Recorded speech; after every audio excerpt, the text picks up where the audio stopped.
So do you guys remember an old game back in 2017 called Bendy and the Ink Machine? No? Don't remember? Don't remember at all? Don't know what this game is? Well, it was like about a person named Henry, and he worked at this studio called Joey Drew Studio, and he was like an artist / animator there. And it was kind of like all hand-drawn looking, and it was kind of like Disney in a sense, but it was more grim and covered in ink, and it was very dark. It was also kind of odd too, because there was like a blob and an ink demon. No? Don't remember this game? Well, if you don't know this game, that's okay. But this game built a lot in my childhood. Like, after hearing about this game and watching gameplay about it, I was very obsessed with it. It's like, after coming home from school, as a kid, I would just go on my iPad and just, like, binge, like, Bendy and the Ink Machine, throughout the whole entire week. And it was, like, the same chapters over and over again. That could be sad, but, everything in my life was sad. It was at a point where I was very, very much infatuated with this franchise.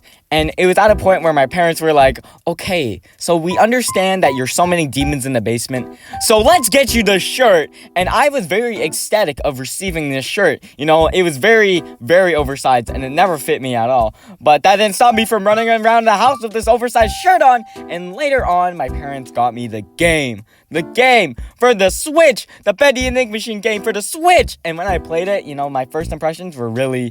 it was cool. It was immaculate. The ink machine coming from the floor, it was good. And also the interesting jump mechanic. Chapter 1, it was good. It was a good chapter. After finishing the first chapter, I was very satisfied with this game until I realized there's more than one chapter. So when I saw chapter 2, I was like, hopefully chapter 2 is as good as chapter 1. I was completely wrong about this entire statement. Completely. Chapter 2 had so many puzzles, it hurts my brain. This one puzzle in particular, which was the music puzzle, where you had to hit, instruments in a specific order while a projector's on. For some reason, I could not hit the last instrument while the projector was on because it kept turning off. And for the life of me, I could not do this because I forgot the order of the instruments, and for some reason, I could not get there fast enough because I had joysticks and I had joystick drift, and it was really annoying. And this made me drop the game entirely because I could not, progress any further, and I kind of just stopped playing the game.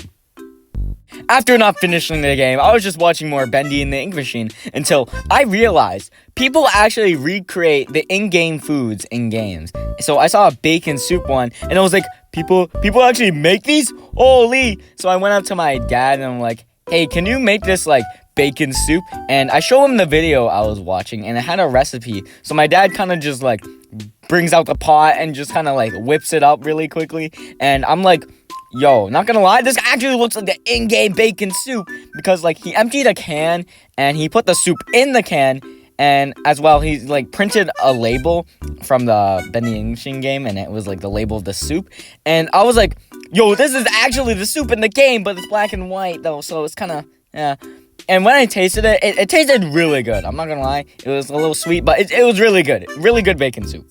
And when I was still obsessed with Bendy and the Ink Machine, one of my favorite characters was Sammy Lawrence, He was also in Chapter 2, but I never got to him because I couldn't complete the puzzle. But anyways, it was the person that smacks you with the axe, and, he worships Bendy a lot, and his face reveal very, very interesting.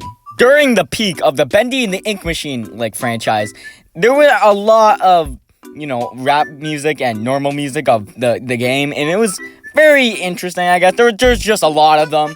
And during this time, there was one called Build Our Machine. And it was basically, the most, popular song out of, the Bendy and the Ink Machine songs. It was the most popular song for some reason. I don't know why, but I guess that makes sense. It sounds good. And now with Bendy in the Dark Revival, being introduced and released, and, Bendy kind of climbing its hype again, hopefully it's better than, the original Chapter 2, because I hate that music puzzle. I hate that music puzzle! Anyways, this is a video about Bendy in the Ink Machine, my childhood game I used to play. Anyways, I'll see you in the next one.